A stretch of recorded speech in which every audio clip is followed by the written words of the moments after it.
noches, hermanos. Dios los bendiga a todos. Yo creo que podemos esperar unos 2 minuticos a ver si llegan algunos más y arrancamos. ¿Te parece?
Bueno, yo creo que ahora sí comencemos. Buenas noches a todos. Vamos a comenzar nuestra cuarta clase del módulo de Éxodo. Les voy a compartir aquí la pantalla.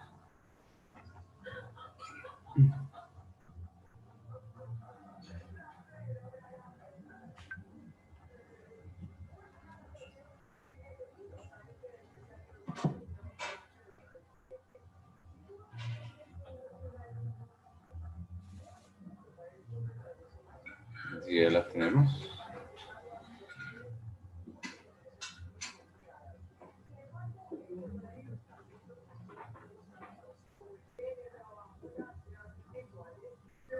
Bueno, mis hermanos, vamos a orar y a poner este tiempo en la presencia del Señor.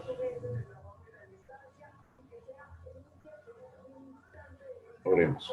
Amado Señor, gracias te damos por este tiempo de estudio bíblico. Gracias por darnos el privilegio de poder participar hoy, Señor, de esta clase. Señor, gracias por el módulo que estamos viendo, el módulo de Éxodo, y porque a través de este estudio estamos entendiendo, Señor, comprendiendo cada día más tu escritura y estamos aprendiendo a estudiar también, Señor, a estudiar un libro, a buscar, Señor, en él tu palabra, Señor, lo que tú nos quieres enseñar. Rogamos que por tu gracia nos guíes en esta cuarta clase, Señor, que tu Espíritu, Señor, nos dé entendimiento y que podamos comprender, Señor, lo que tú nos quieres enseñar. Te damos muchas gracias por los pastores y por cada uno de los hermanos que están asistiendo, reuniéndose.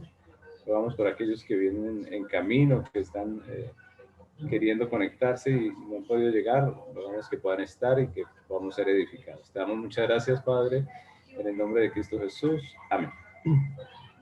Bueno, mis hermanos, creo que se está escuchando bien. ¿Todo bien? Bueno, vamos a seguir adelante entonces. Estamos entonces, como les decía, en el módulo 4, en la clase 4 del módulo Éxodo. Y pues vamos a avanzar hoy con esta clase. Quiero hacer un repaso un poco rápido para que podamos ubicarnos dentro de la clase en la que estamos, ¿no? Recordemos que estamos estudiando este libro de Éxodo, dividiéndolo en 8 lecciones. Cada una de las clases que hemos estado viendo, pues hemos estado viendo 2 de esas lecciones, ¿no?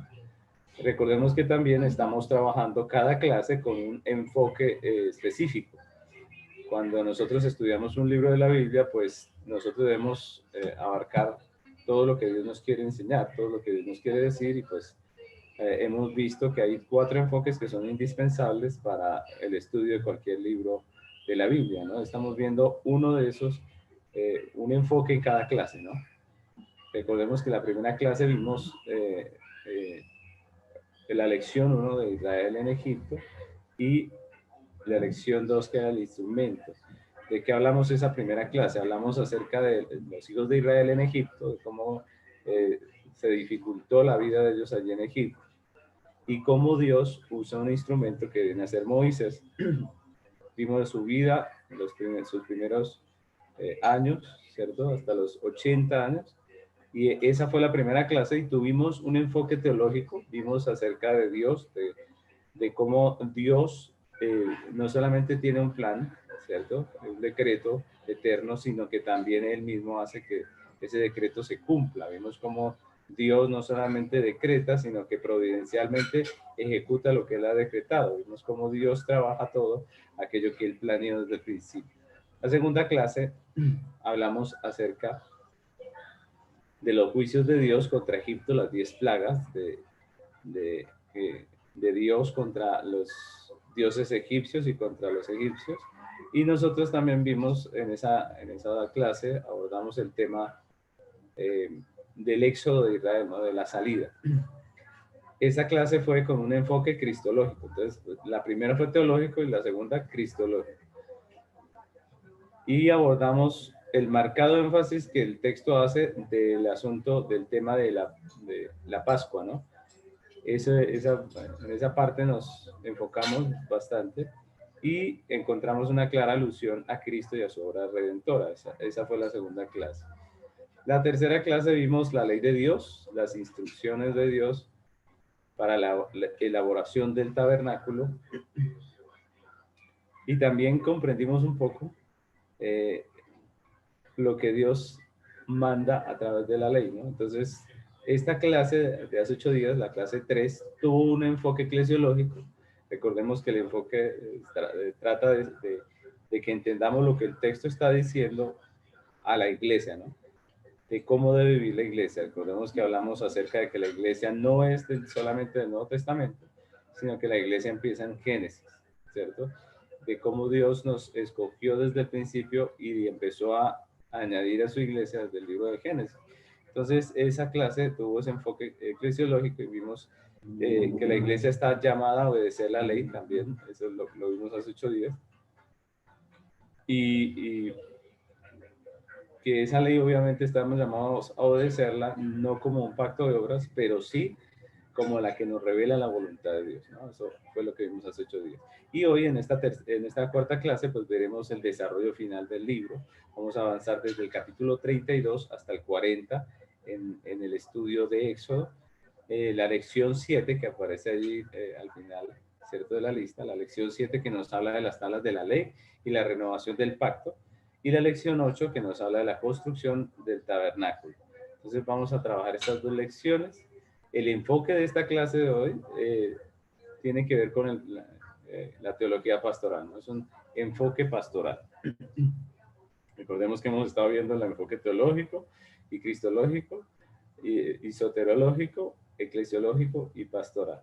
Prácticamente esos enfoques que tenemos allí son importantísimos a la hora de estudiar cualquier libro de la Biblia, porque toda la Biblia revela a Dios, porque la Biblia revela a Cristo, porque la Biblia es la historia de redención de la iglesia, ¿cierto? Y porque la Biblia tiene un enfoque pastoral, es decir, Dios a través de lo que leemos tiene el propósito de enseñarnos algo, ¿no? No es simplemente que nos quede como una clase de historia en la cabeza, no, sino que tiene una aplicación, y de eso se trata el enfoque pastoral. Recordemos que la teología pastoral es la aplicación de la doctrina a la vida práctica, ¿cierto?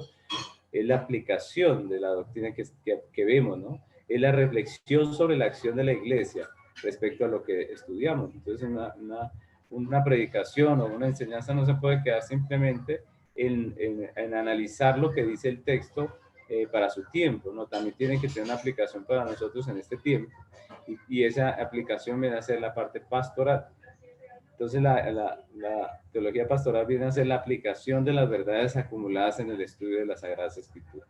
En este caso, pues obviamente del libro de Éxodo. la pastoral responde a la pregunta, ¿qué debemos hacer? ¿No?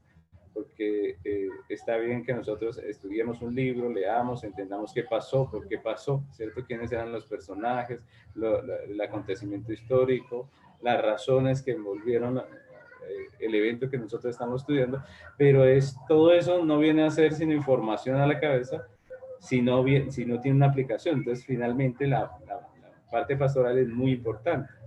Uno de los problemas que ha surgido con este tema de la teología pastoral es que muchas veces en la iglesia de hoy en día, esa pregunta de qué debemos hacer, pues muchos tratan de contestarla con algunas ciencias diferentes o con filosofías o con psicología, pero no con la palabra de Dios. Y eso es un problema, ¿no?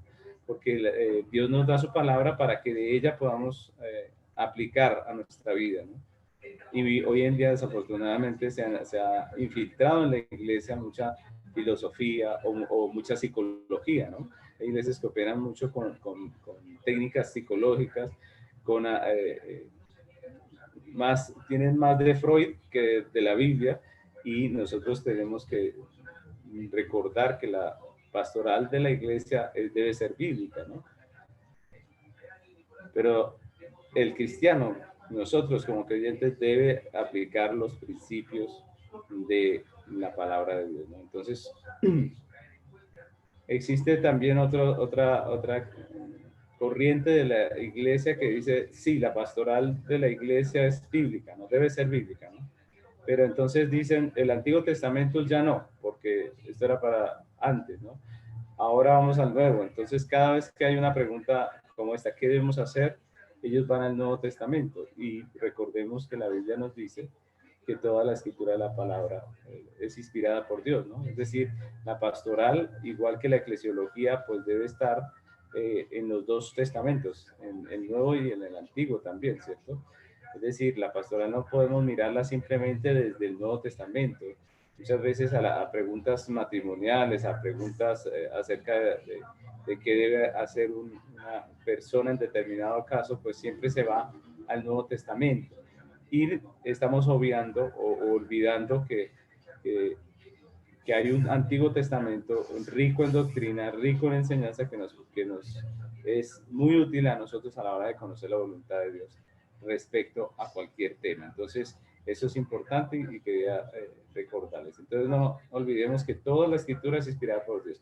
Y lo que vamos a hacer hoy es estudiar estas dos lecciones que vamos a tener hoy en la clase con ese enfoque pastoral, ¿no? Enfocándonos hacia cómo aplicamos esto a nuestra vida, cómo se aplica a la iglesia, cómo se aplica a nosotros como personas. Entonces vamos a avanzar con el estudio. Entonces empezamos con la lección 7 que se titula Tablas y renovación del pacto. Tablas y renovación del pacto. Y tiene el enfoque pastoral, como habíamos dicho. Y vamos a empezar con el primer puntico, que yo lo he titulado las tablas de la ley, ¿no? Vamos a seguir avanzando por nuestro estudio. Recordemos que estamos viendo o tratando de darle el énfasis que Dios le da. Siempre que estudiamos el texto, debemos dar el énfasis que Dios le da. Recordemos que muchas veces nosotros damos énfasis a lo que nos parece o a lo que nos gusta o a lo que de pronto estamos pasando, viviendo, y nos olvidamos que la palabra de Dios es inspirada y que todas las partes de la escritura son inspiradas y que debemos prestar atención a qué es lo que Dios está haciendo énfasis para nosotros también hacer ese mismo énfasis. Entonces estamos buscando el énfasis en cada uno de los capítulos, estamos avanzando con los temas que Dios pone allí como importantes. Entonces allí vemos el primero, que son las tablas de la ley, primero de esta lección, las tablas de la ley. Recordemos que hasta este momento ya Dios había dado su ley en el monte, ¿no? Pero Dios ahora habla de unas tablas de piedra en donde va a registrar esa ley. Y de eso es que nos habla el capítulo que vamos a empezar a mirar, el capítulo 31 específicamente. Nosotros leímos o podemos recordar que Dios le dijo a Moisés en Éxodo 24, 12 y 13, dice: entonces Jehová dijo a Moisés, sube al monte y espera allá, y te daré tablas de piedra y la ley mandamientos que he escrito para enseñarles. Y la ley y mandamientos que he escrito para enseñarles. Entonces vemos aquí que Dios le había dicho a Moisés, sube al monte y yo te daré unas tablas de piedra. Ahora estando en el monte Sinaí, recordemos que ahí fue donde quedamos hace 8 días, ahora estando en el monte Sinaí, mientras que él está allí, pues Dios le habla, Dios también le dice en el versículo 18, el Éxodo 31, 18, dice, y dijo a Moisés, cuando acabó de hablar con él en el monte Sinaí, perdón, y dio a Moisés, cuando acabó de hablar con él en el monte de Sinaí, 2 tablas del testimonio, tablas de piedra escritas con el dedo de Dios. Y es interesante cómo le llaman, ¿no? Estas tablas que le está entregando Dios a Moisés le llaman las tablas del testimonio.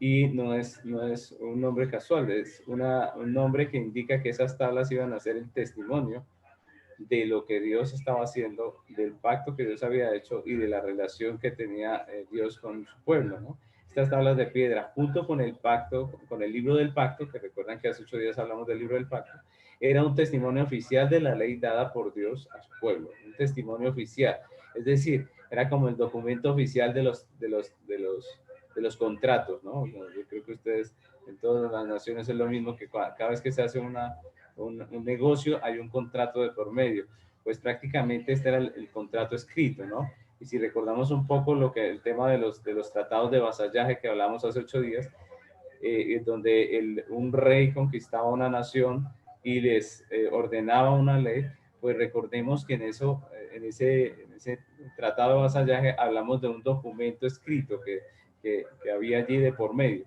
Ese documento escrito viene a ser estas tablas de la ley y Dios las manda o las escribe en piedra, ¿no? Estas primeras tablas contenían los 10 mandamientos y fueron escritas por el dedo de Dios, ¿no? Este era el documento oficial que Dios estaba haciendo allí en cuanto a su pacto, a su relación que tenía con el pueblo de Israel. Y esta es la primera parte que vemos, las tablas de la ley, ¿no? Como un documento oficial. Ahora, el segundo énfasis que vemos allí en esta lección nos habla del becerro de oro. ¿Recuerdan este pasaje, los que hemos estudiado Éxodo alguna vez? Pues este es el momento en que Moisés, mientras que Moisés está en el monte, pues el pueblo se desenfrena y empieza a adorar un ídolo, ¿no? Hace un ídolo y lo empieza a adorar, ¿no?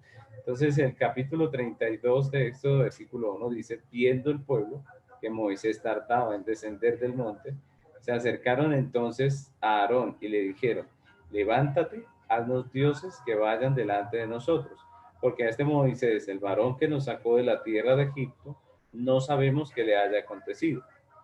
Y el versículo 3 y 4 dice, entonces todo el pueblo apartó los arcillos de oro que tenían en sus orejas y los trajeron a Aarón. Y él los tomó de las manos de ellos y les dio forma con buril e hizo de ello un becerro de fundición. Entonces dijeron, Israel, estos son tus dioses. Entonces aquí vemos lo que pasó, ¿no? Moisés está en el monte, está recibiendo las tablas de la ley de parte de la mano de Dios, ¿cierto? Y lo que pasa es que ellos empiezan a volverse a la idolatría. Y es sorprendente este pasaje porque de una manera insólita, este pueblo que había visto los juicios de Dios contra la idolatría de Egipto, este pueblo que había sido libertado prodigiosamente, este pueblo que había visto el mar abrirse en dos, que oyeron audiblemente la voz de Dios dando una ley donde él decía, no tendrás dioses ajenos delante de mí. Este pueblo que había escuchado todo esto y que había visto todo esto, ahora cuando ven que Moisés no está y tarda en descender del monte, se entregan otra vez a sus pecados de idolatría, vuelven a la idolatría del pasado, de cuando estaban en Egipto. Y esta es una radiografía real de cómo estaba realmente este pueblo, ¿no? Cuando sale de Egipto. Algunos llegan a pensar que Israel era un pueblo muy bueno, ¿cierto? Habitando en Egipto. Es decir, llegan a pensar como que Israel era el pueblo de Dios, vivía como pueblo de Dios y vivía en un lugar pagano que era Egipto y ellos vivían como inconformes con esta situación de idolatría y de todo esto. Pero la realidad es que cuando estudiamos Éxodo, nos damos cuenta que ellos ya incluso se han sentido parte de Egipto, ya habían adoptado algunas de sus costumbres, de alguna de su idolatría. Y esto lo vemos aquí en este texto, ¿no? Aquí vemos cómo el pueblo realmente estaba delante de Dios, ¿no? Aquí es donde se da uno cuenta cómo estaba el pueblo, porque muchas veces esto sucede como en las iglesias, ¿no? En las iglesias los pastores vemos a la iglesia llegar, a los hermanos venir, se sientan en sus sillas, cantan los coros, hacen todo lo que es el culto a Dios y luego se van para sus casas y uno hasta ahí ve, ¿no? Pero lo que hay detrás, lo que hay en sus corazones, pues es solo lo conoce Dios, ¿no? Y a veces en situaciones, en momentos específicos, pues ocurre que todo eso que está allí escondido se manifiesta, se deja ver. Y es algo así lo que vemos aquí en este texto, ¿no? Encontramos que el pueblo de Dios termina saliendo, sacando todo eso que estaba allí oculto y mostrando lo que hay en su corazón, ¿no? Y esto es lo que pasa aquí, ¿no? Nosotros vemos que ahora cuando Moisés no está, cuando Moisés se ha ido, pues lo que sucede es que este pueblo empieza a hacer cosas de su pasado, lo que hacía antes. Esta es una radiografía del pueblo de Israel, cómo venía de Egipto. Ahora miremos un poco lo que nos muestra este hecho, ¿no? ¿Qué nos muestra este hecho del pueblo de Israel, ¿no? Podemos ver claramente 5 actitudes pecaminosas que nos muestran la realidad de este pueblo, ¿no? ¿Cómo estaba este pueblo? Primero podemos hablar de que en ellos había mentira, ¿no? Falsedad. Ellos habían prometido, recordemos que cuando se hizo el libro del pacto, cuando se leyó la ley delante del pueblo, el pueblo hizo un pacto y él dijo, el pueblo dijo, todo lo que Moisés ha dicho lo haremos. Esto lo vimos hace 8 días. ¿Y qué pasó allí? ¿Qué pasa allí? Que cuando ellos hacen esa promesa estaban mintiendo, ¿cierto? Vemos que era una mentira. Vemos que aunque ellos dijeron, vamos a hacerlo, inmediatamente después de que Moisés se ha ido y que se demora por allí, entonces ellos sacan lo que realmente son. Entonces en ese pueblo había mentira, pero también había hipocresía. Hipocresía porque delante de Moisés eran unos, pero cuando Moisés no estaba, pues ya eran otros, ¿no? Entonces vemos ese cambio que realmente muestra hipocresía. Y esto es lamentable en medio del pueblo de Dios, ¿no? Y ahorita vamos a hablar un poco acerca de la hipocresía y cómo muchas veces nosotros sin querer fomentamos la hipocresía. Ahora, otra cosa que vemos aquí en este pueblo era la idolatría. Ellos piden a Aarón que les fabrique un ídolo, es decir, la situación en la que Moisés se demoraba en volver, prácticamente dijeron ya se murió o algo le pasó por allá, ¿cierto?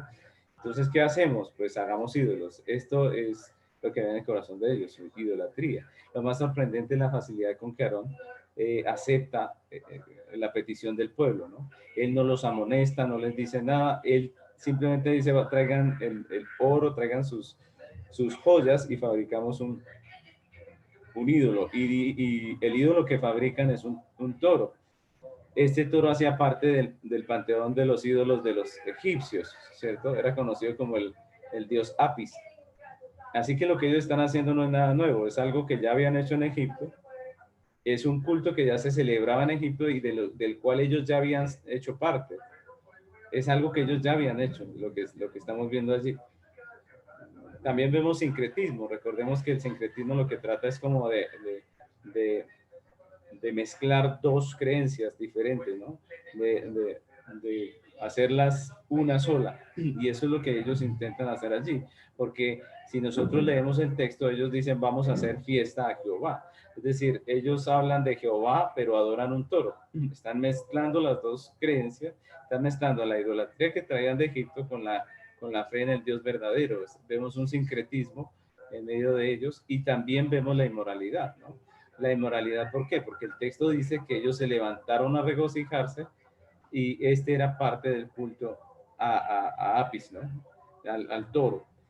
¿Cuál era? Pues el toro era un símbolo de la fertilidad y pues lo que ellos hacían era una celebración con embriaguez y orgías. Esto era realmente el culto a esa deidad. Así que lo que pasó en medio del pueblo fue un desenfreno de pecado, de lujuria, de embriaguez. Y esto es lo que pasa mientras que Moisés está allí recibiendo las tablas, ¿no? Y eso, obviamente dice la Biblia que cuando Moisés desciende del monte, pues ve esto y, y, se llena de ira, ¿no? De ver cómo el pueblo se entregó tan fácil y tan rápido a toda esa inmoralidad y a todo este pecado. Entonces, cuando nosotros vemos el pueblo de Dios así, cuando vemos este texto y leemos acerca de lo que pasa allí, pues uno podría llegar a preguntarse si realmente esta es la iglesia del Señor, ¿no? Uno diría, pero venga, este es el pueblo de Dios, son los escogidos de Dios, ¿cierto? Uno ve semejante escándalo, semejante pecado y pues o sea, algunos se rasgan las vestiduras, ¿no? La pregunta es esa, alguno podría preguntarse, ¿esta es la iglesia del Señor? Pues la respuesta es que esa era la iglesia del Señor. Era la iglesia en el desierto. Y cualquier parecido a la iglesia actual no es coincidencia. Es decir, muchas veces nosotros vemos que en las iglesias hoy en día también hay pecado, también hay muchas cosas, y es más, muchas veces están escondidas. ¿Cierto? Son cosas que están escondidas, que nadie sabe, pero que ahí están, ¿cierto? Que es una realidad en medio de las iglesias. Esta es la realidad, el pecado es una realidad que tenemos que ver en la iglesia. Y nosotros tenemos que entender que esa es la vida de la iglesia. Vamos a tener que luchar contra el pecado. Vamos a tener que ver situaciones muy terribles en medio de la iglesia. Vamos a tener que escuchar cosas que son realmente terribles en medio de la iglesia y tenemos que estar como conscientes de esto. Hay muchos ejemplos en la Biblia. Ustedes leen el Nuevo Testamento, todas las cartas de Pablo, él llama a la iglesia a la santificación.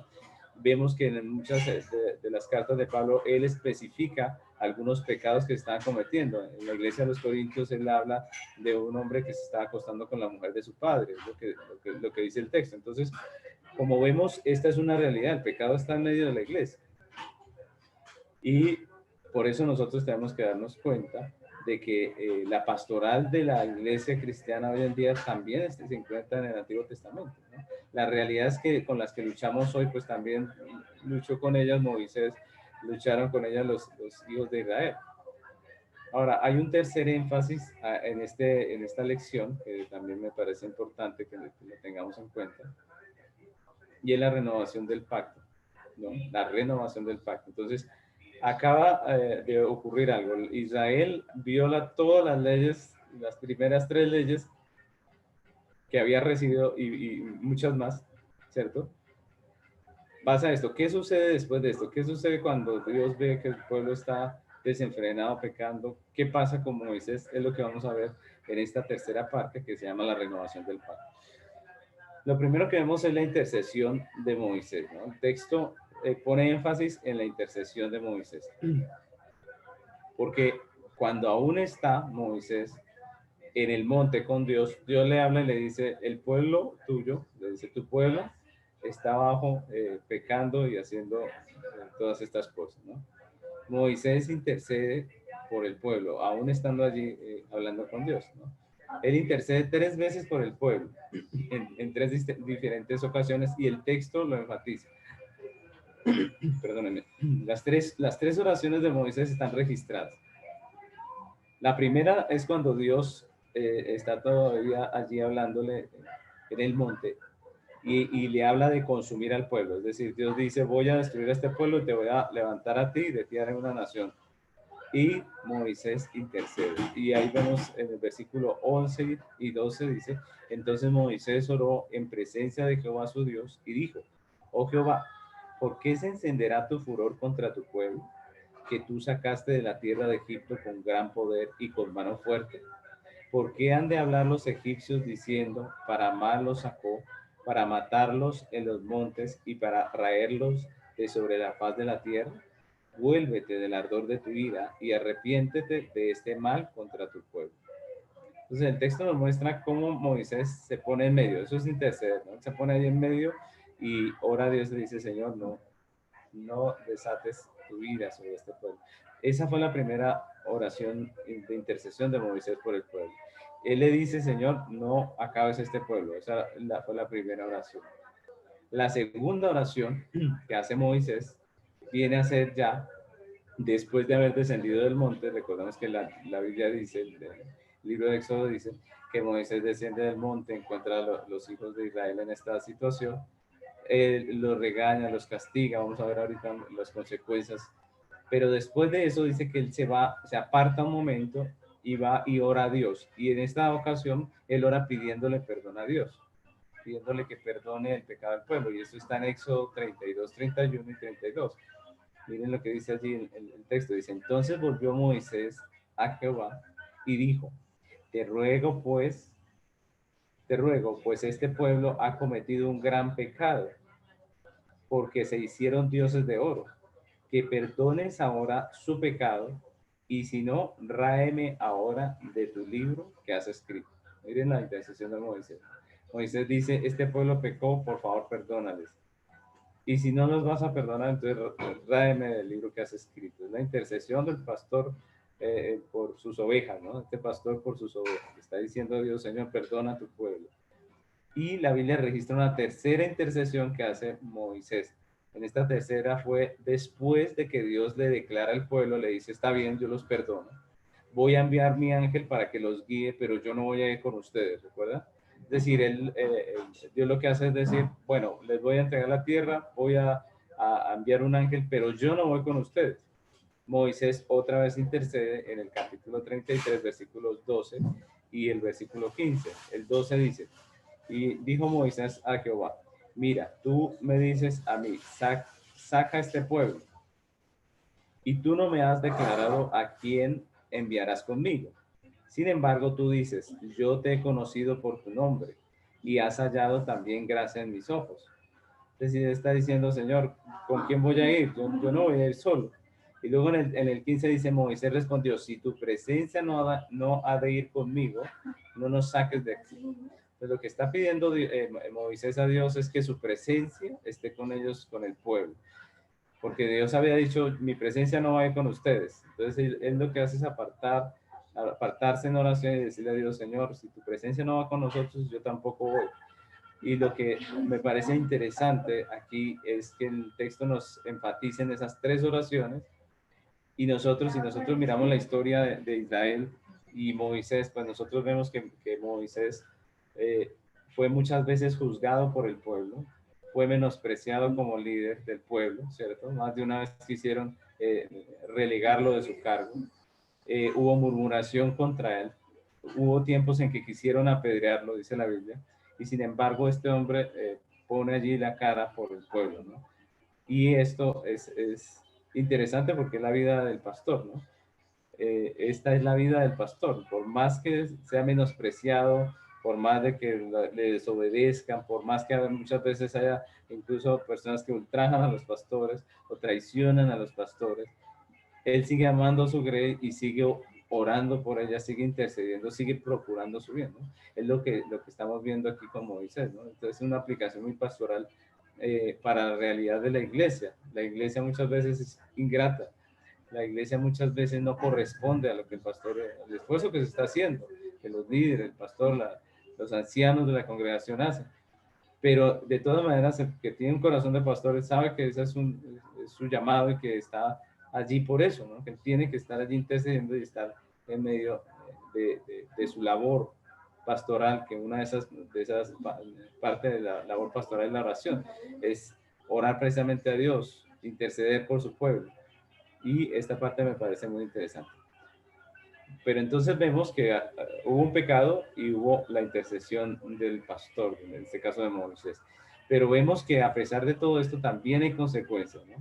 Porque muchas veces nosotros vemos o nos parece que, como la Biblia dice que la salvación es por gracia, ¿cierto? Y que Dios nos perdona cuando clamamos a Él. Entonces muchas personas piensan que el pecar pues como que no significa nada, ¿sí? Yo peco y no pasa nada porque al fin y al cabo Dios me perdona, pero nosotros vemos que la Biblia dice que hay consecuencias, ¿no? Y este texto nos muestra esas consecuencias. Hay varias consecuencias aquí que nosotros podemos encontrar en este texto, consecuencias que van a marcar a Israel en todo su peregrinar por el desierto, ¿no? En este acto de que los hijos de Israel cometen, no se quedó así nomás, ¿no? Hubo varias consecuencias. La primera fue la destrucción del pueblo, de algunas personas del pueblo. El texto dice en Éxodo 32, 19, perdónenme, el texto dice en Éxodo 32, 19, y aconteció que cuando llegó al campamento y vio el becerro y las danzas, ardió la ira de Moisés y arrojó las tablas de sus manos y las quebró al pie del monte. Y tomó el becerro que había hecho que habían hecho y lo quemó en el fuego y lo molió hasta reducirlo al polvo, que esparció sobre las aguas y lo dio a beber a los hijos de Israel. Ese texto nos habla de esa primera consecuencia, ¿no? Y el 3 dice, pero yo no subiré en medio de ti porque eres pueblo de dura cerviz, no sea que te consuma en el camino. Entonces, la primera consecuencia es que las tablas de piedra que Dios había escrito con su propio dedo, pues fueron destruidas, ¿no? Las tablas de piedra fueron destruidas que Dios le había dado. Y en esa destrucción de esas tablas, pues obviamente Dios lo que está manifestando es que el pueblo había violado ese pacto, que prácticamente el pueblo hizo en su vida lo que Moisés hizo físicamente, ¿no? Físicamente Moisés destruye esas leyes y lo que hizo Israel fue precisamente destruir ese pacto, ¿no? Romper esa ley que Dios le había dado. Entonces, es una imagen muy acertada acerca de esto. Lo que vemos es que la primera consecuencia fue la destrucción de las tablas de piedra escritas con el dedo de Dios, ¿no? Esa fue una pérdida para Israel. La segunda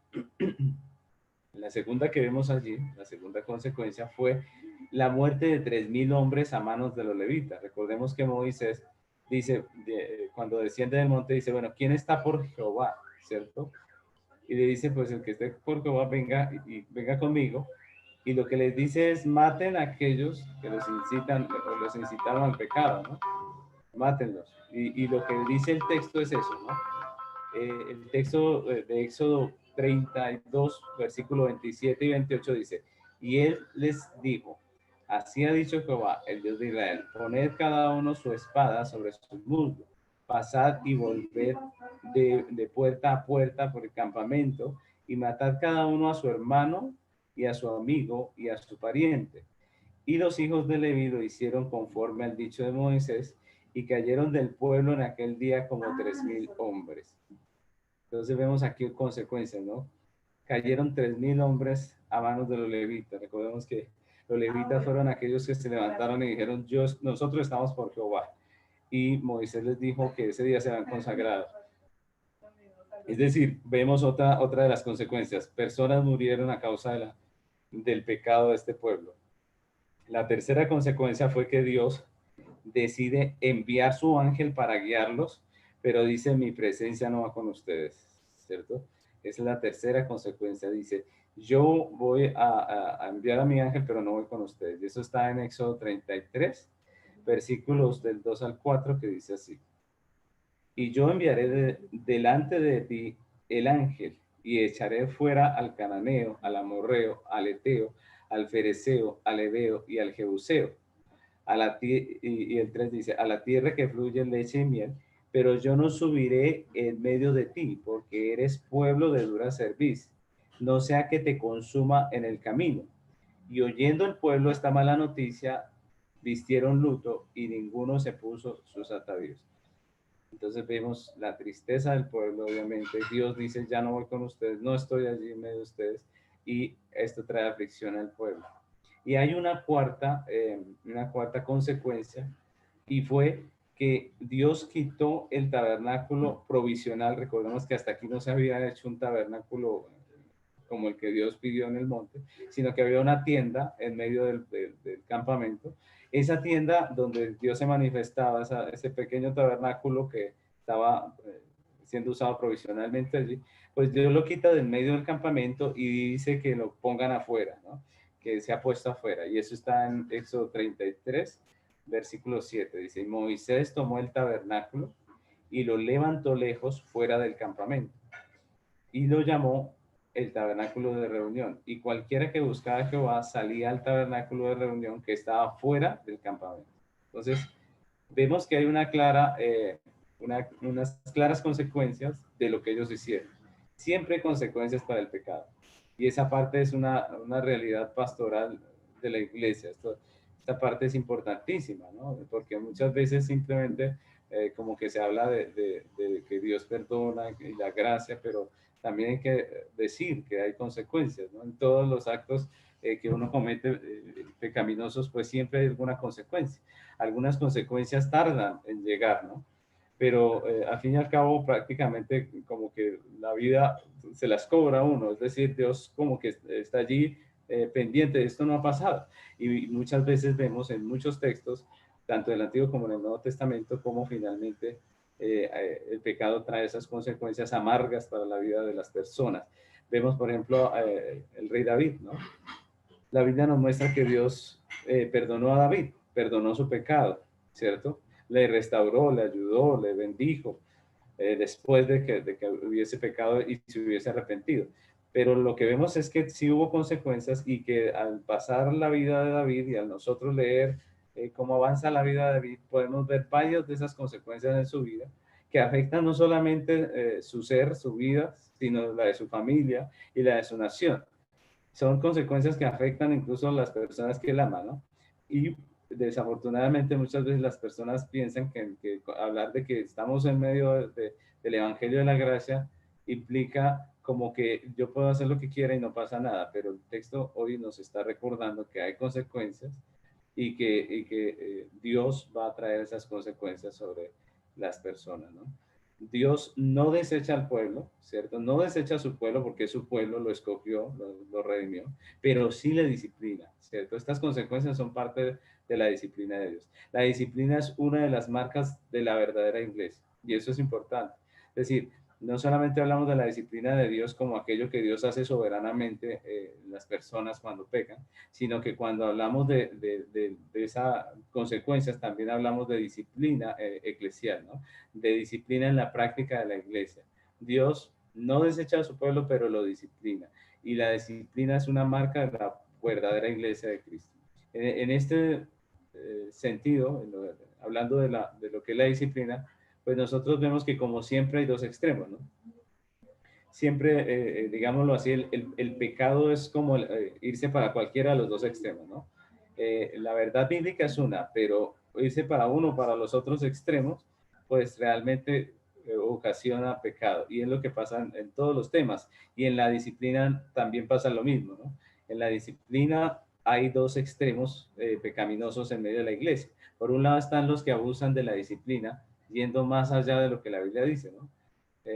Hay iglesias, hay personas que ejercen una disciplina que ya no es bíblica, ¿no? Que va más allá de lo que el texto dice, de lo que la Biblia dice. Y pues esto obviamente que está en contra de lo que Dios ha dicho en su palabra, ¿no? Esto está en contra de lo que nosotros predicamos como creyentes, ¿no? Ir más allá de lo que Dios va, ¿cierto? Pretender algo que Dios no pretende, ¿no?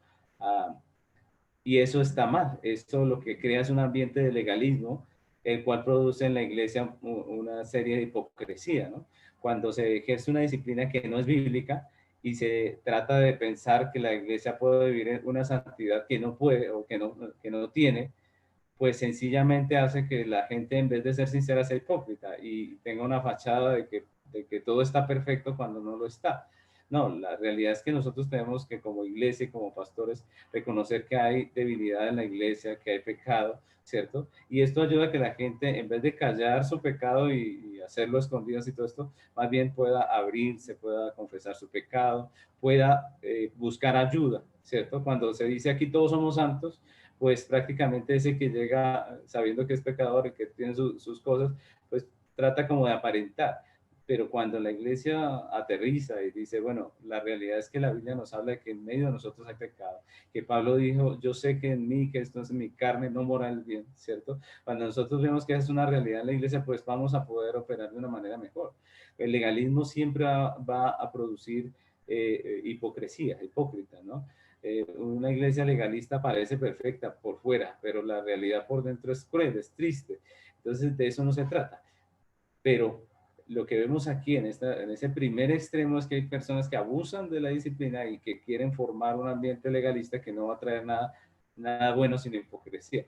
Pero el otro extremo El otro extremo del asunto en la disciplina es aquellas iglesias donde la disciplina brilla por su ausencia, ¿cierto? Es decir, nunca hay disciplina, no se le pone en disciplina a nadie, ¿cierto? Y esto lo que ocasiona obviamente es libertinaje, lo que hace es que las personas se desenfrenen. Este es como el caso de Aarón, que en vez de amonestar a su pueblo y decir, venga, esto es idolatría, esto está mal, él lo que hace es permitir y esto pues obviamente trae destrucción, trae más pecado, y son dos extremos que no deberían estar en medio de la iglesia.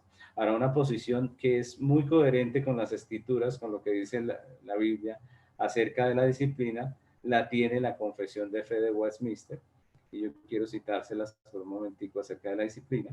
La Confesión de Fe de Westminster dice en el capítulo 30 de la disciplina eclesiástica, me parece muy interesante esto que nos dice aquí el texto, dice, el, el, el primer punto dice, el Señor Jesús como Rey y cabeza de su iglesia ha designado en ella un gobierno dirigido por oficiales de la iglesia, diferentes a los magistrados civiles. Entonces, el texto de la confesión empieza hablando que hay un gobierno eclesiástico, ¿no?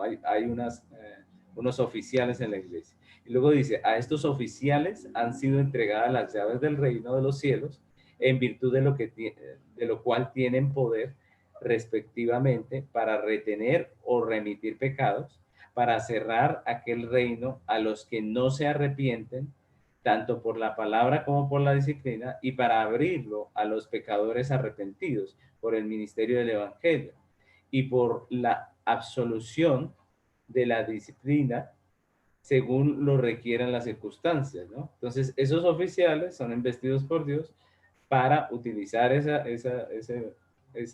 autoridad que Dios les ha dado en pro de abrir o cerrar, como dice la Biblia, abrir o cerrar, a través de que de la palabra o de la disciplina, dice la confesión, que es lo que la Biblia nos habla, ¿no? Cuando nosotros estamos predicando el Evangelio, pues estamos abriendo el reino de los cielos para que las personas entren, ¿cierto? Y también tenemos la potestad de poner en disciplina a alguien que está yendo en contra de lo que la palabra de Dios dice, ¿no? Eso es lo que las escrituras nos muestran. Ahora, el tercer punto de la confesión dice, la disciplina eclesiástica es necesaria para ganar y hacer volver a los hermanos que ofenden. Es decir, el propósito de la disciplina no es sacar a la gente, ¿no? Ese no es el propósito. El propósito es que haya arrepentimiento. Obviamente que si la persona es obstinada, que si la persona no se arrepiente, pues lo que va a terminar pasando es que esa persona va a salir, ¿no? Pero el objetivo es restaurar al ofensor, traerlo de nuevo.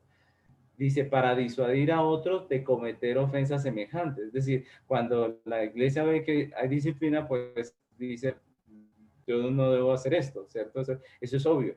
Dice, para purgar de la mala levadura que puede infectar toda la masa. Obviamente, el pecado se comunica del uno al otro, ¿no? Es contagioso. Es decir, una persona ve que otro peca y también quiere.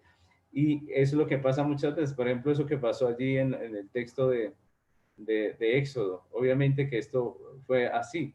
Unos empezaron a pecar y los otros siguieron la marcha, ¿no? Dice, para vindicar el honor de Cristo y la santa profesión del Evangelio. Obviamente nosotros sabemos que el Evangelio también es menospreciado cuando se ve pecado en la iglesia. Dice, para prevenir la ira de Dios, que juntamente podría caer sobre la iglesia si ella consintiera que su pacto y sus sellos fuesen profanados por ofensores notorios y obstinados. Es decir, no sería correcto en la iglesia dejar que pasen estas cosas y no se haga nada. Recordemos un poco lo que pasó en la iglesia de los Corintios, en la carta de los Corintios cuando Pablo escribe, en esa iglesia lo que sucede es que un hombre estaba cometiendo fornicación con la esposa de su padre y Pablo lo que dice lo que hace es regañarlos, ¿no? Decirles, ustedes no han hecho nada, ustedes no han puesto en disciplina, no han hecho nada con el ofensor. Es decir, la iglesia tiene ese deber, está llamada a cuidar la grey del Señor. Y el cuarto punto dice, para lograr mejor estos fines, los oficiales de la iglesia deben proceder por la amonestación. Aquí dicen la manera en que se disciplina en la iglesia. Hablan de la amonestación, que es un llamado de atención cuando la persona está mal. cuando está haciendo cosas que no corresponden. Dice, por la suspensión del sacramento de la cena por un tiempo. Esa es otra manera, digámoslo así, vamos viendo el grado, por grado lo que se puede hacer, ¿no? Primero se puede amonestar, pero si la persona es obstinada se puede suspender la cena. Y finalmente, si sigue en su terquedad y en su pecado, pues dice, y por la excomunión de la iglesia, según la naturaleza del crimen y la ofensa de la persona. Entonces, muy interesante porque es lo que la Biblia nos llama a hacer, ¿no? La Biblia dice que nosotros llamemos a la persona, le llamemos la atención, si no, traigamos un testigo, ¿cierto? Y si no, dice, tenle por gentil y publicano, es decir, ese ya está por fuera prácticamente. Entonces, lo que vemos es que la Biblia sí dice, sí habla de la disciplina, que la disciplina no es como algunos piensan una cosa cruel en la iglesia, sino que es una manifestación de amor, como dice la misma Biblia, ¿cierto? Dice que Dios al Hijo que ama disciplina, castiga, corrige, y es lo que vemos, ¿no? Esta es la realidad de la iglesia. Ojalá la realidad de la iglesia fuera que todo el mundo fuera juiciosito y no hubiesen tantas situaciones, pero la realidad de las iglesias es que hay situaciones pecaminosas, es que hay problemas en medio de ellas, divisiones, y todas estas cosas deben estar siendo confrontadas y no se puede dejar simplemente así, sino que hay una forma en la que Dios llama a sus oficiales a actuar y ellos tienen que hacerlo de esa manera. Entonces, esa parte de la disciplina es importante en la pastoral de la iglesia, ¿no? Fue importante en el tiempo de Moisés, claro, fue importantísimo, ¿cierto? Esto llamó la atención al pueblo y esto hizo que el pueblo entrara en el rumbo otra vez. La muerte de estos 3.000 hizo que muchos se arrepintieran también y hicieran las cosas mejor. Es decir, la disciplina, esas consecuencias que vemos, pues son muy buenas, ¿cierto? Y es lo que dice en Lamentaciones, dice, bueno me fue haber sido disciplinado, haber sido castigado. Y eso es muy importante, nosotros tenemos que verlo porque es parte de la vida pastoral de la iglesia, ¿no? Ahora, vamos a pasar al siguiente punto dentro de esta renovación del pacto, que es la misericordia. Nosotros vemos que aunque hay consecuencias, también hay misericordia, y eso es una parte maravillosa de nuestro Dios, ¿no? Finalmente, en esta lección vemos la misericordia de Dios que perdona, y que ante el clamor de Moisés, él atiende a esa súplica, a esa oración, y promete que de nuevo su presencia irá con ellos, les perdona, les restaura. Leemos en el versículo, en el Éxodo 33:14, dice, y él dijo, mi presencia irá contigo y te daré descanso. Miren cómo Dios escucha la oración de Moisés y él responde ante lo que él está pidiendo, ¿no? Moisés estaba pidiendo la presencia de Dios con ellos y así fue. Después también en el versículo 27 dice, y Jehová dijo a Moisés, escribe tú estas palabras, porque conforme a estas palabras he hecho pacto contigo y con Israel. Y él estuvo allí con Jehová 40 días y 40 noches, no comió pan ni bebió agua, y escribió en tablas las palabras del pacto, los 10 mandamientos. Entonces, vemos que Dios llama a Moisés, le pide que suba de nuevo al monte y que lleve unas piedras, unas tablas de piedra, y que en ellas escriba aquellas palabras que estaban escritas en las que rompió allí al descender del monte. Entonces vemos esa renovación del pacto, Dios escribiendo ese testimonio. Recordemos que las tablas eran el testimonio. Y vuelve y se escriben estas tablas, esta vez no con el dedo de Dios, sino que Moisés es quien las escribe. Y luego dice el versículo 32, después se acercaron todos los hijos de Israel, a los cuales mandó todo lo que Jehová le había dicho en el monte Sinai. Entonces vemos que Dios termina ordenando a Moisés que suba al monte otros 40 días, que lleve las tablas de piedra, que escriba sobre ellas las palabras. Dios perdona a su pueblo, renueva el pacto dándoles mandamientos, y lo que vemos es que Dios es misericordioso, ¿no? Dios no nos castiga para siempre a su pueblo, sino que Él lo corrige, ¿no? Él lo corrige de manera paternal, como el padre corrige al hijo que ama, así Dios corrige a su pueblo, ¿cierto? Dios perdona a su pueblo y lo rige, ¿no? La pastoral de Éxodo nos muestra que en la iglesia hay pecados, ¿cierto? Que la iglesia peca, hay pecado, pero también nos muestra que Dios la corrige, ¿no? Que Dios misericordioso no deja de amarla, sino que la corrige, la disciplina, la perdona, pero también la corrige. Vemos que Dios no desecha a su pueblo, pero los enseña a vivir para su gloria.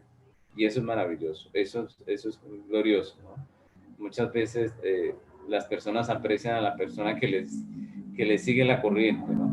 Aprecian a la persona que todo el tiempo está riéndoles, que les está animando todo el tiempo. Pero nosotros vemos que la Biblia nos muestra que el pastor, en este caso Moisés, tenía tiempos en las que tenía que ponerse serio, fuerte. Y esa es la realidad. La pastoral es esa. Nosotros los pastores tenemos la obligación de cumplir con el llamado que Dios nos está dando y hacerlo de todas las maneras, ¿no? En todos los ámbitos que Dios nos ha llamado a hacerlo.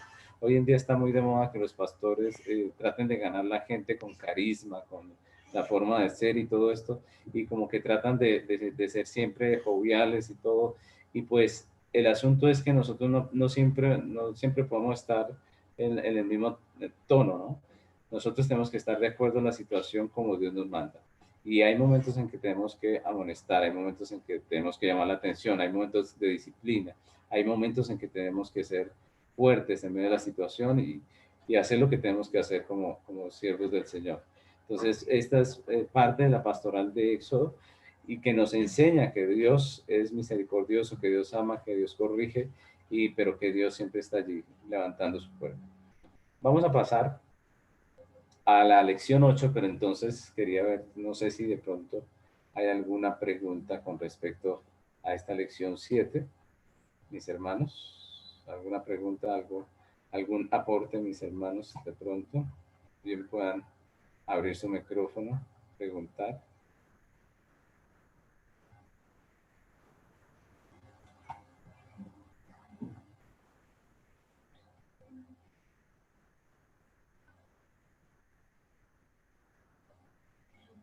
¿Todo muy claro?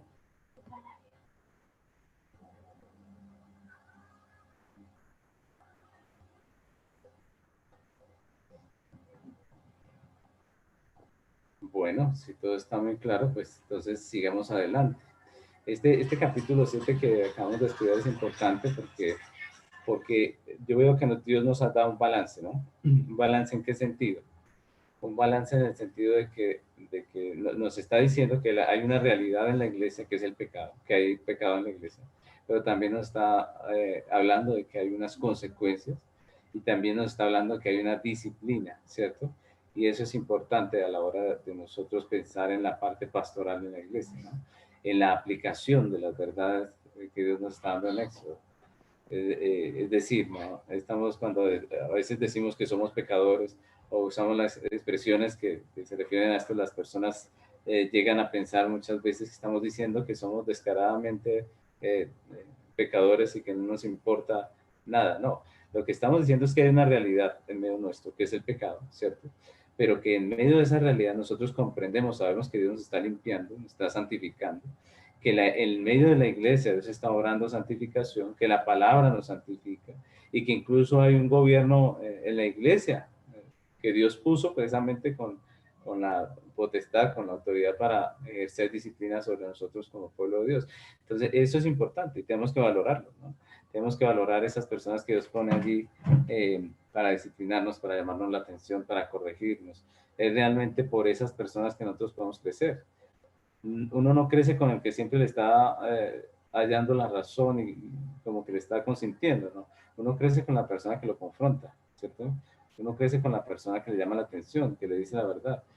Y eso duele muchas veces, eso molesta muchas veces, pero es parte del crecimiento como cristianos. Estamos llamados a valorar esa parte, a valorar ese pastor que muchas veces nos jala las orejas, nos habla fuerte, nos dice lo que nos tiene que decir. Entonces vamos a pasar a la lección número 8, que es acerca del tabernáculo. Y pues esta es la última parte del libro y de lo que trata esta parte es de cómo se desarrolla la construcción del tabernáculo. En la clase de hace 8 días, bueno, del viernes pasado, no recuerdo eh, qué día era, pero creo que fue el viernes. En esa clase anterior, pues vimos cómo Dios mandó al pueblo a edificar un tabernáculo. Recordemos que allí vimos apenas lo que fueron las órdenes, ¿no? Lo que Dios mandó. Dios le mandó a Moisés a que hiciera el tabernáculo. Lo que vamos a ver hoy es prácticamente la puesta en marcha de lo que Dios mandó, ¿no? ¿Qué es lo que nos muestra la última parte del libro de Éxodo? Éxodo termina hablándonos de cómo se levanta el tabernáculo y vamos a hacer un pequeño estudio del tabernáculo, de qué es lo que nos enseña Éxodo a través del tabernáculo, ¿no? Entonces, la última clase dijimos que Dios mandó al pueblo, Dios mandó a Moisés a que le dijese al pueblo que construyeran un tabernáculo. Le dijo con nombres específicos quiénes debían estar allí y todo cómo iba a funcionar, ¿no? ¿Cómo responden los hijos de Israel? ¿Qué hacen los hijos de Israel? Lo que vamos a ver. Entonces, la primera parte de esta lección la he llamado financiamiento, porque la primera parte de esta lección lo que nos muestra es cómo se financió el tabernáculo, ¿no? Recordemos que hace 8 días hablamos un poco de esto, de lo que Dios había dicho, y vamos a ver cómo respondió el pueblo. Recordemos que Dios le había dicho a Moisés, pídale al pueblo el oro, la plata y todas estas cosas, que lo traigan voluntariamente, ¿cierto? Y vamos a hacer el tabernáculo, ¿no? ¿Y qué pasó? Lo hizo Moisés y ¿qué pasó? Dice Éxodo 36, 5 al 7, dice, y hablaron a Moisés diciendo, el pueblo trae mucho más de lo que se necesita para la obra que Jehová ha mandado que se haga.